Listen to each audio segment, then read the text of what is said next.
here with Kent and my daughter Uni, and this is a 1930 Chevy Cabriolet we've been doing the paint on. So Kent's got his door on here now. This is one I shot, and it looks pretty good on the car. Let's get you another angle here.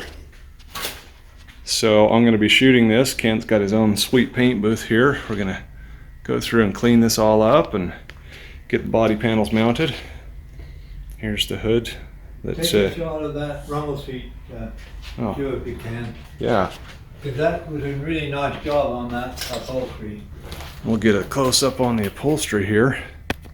The other seat parts are not in it now. And we've got, where's that other rumble seat part that we shot? Oh, the rumble seat stuff. What's around on the corner? You can take Oh, that okay. if you want.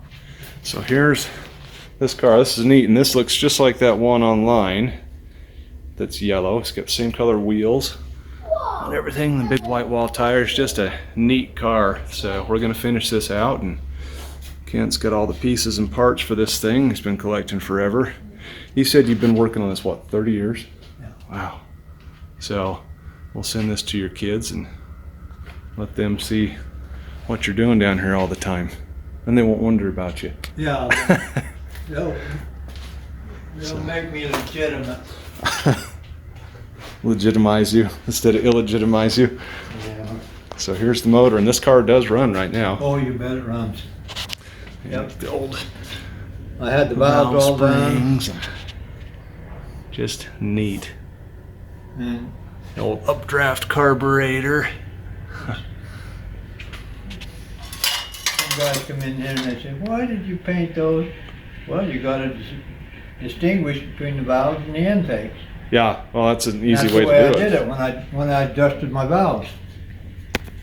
That makes total sense too. This isn't like a newer car where you've got one runner per. No. You know, some of these runners will feed a couple of cylinders, so No. yeah, it can get a little confusing. So that's our short little video here on this cool car. Hope you guys like it. Like, comment, subscribe, and thanks for watching. And thanks for Kent for letting us show him in the car. Say bye, Uni. Bye, bye. Say goodnight, Gracie.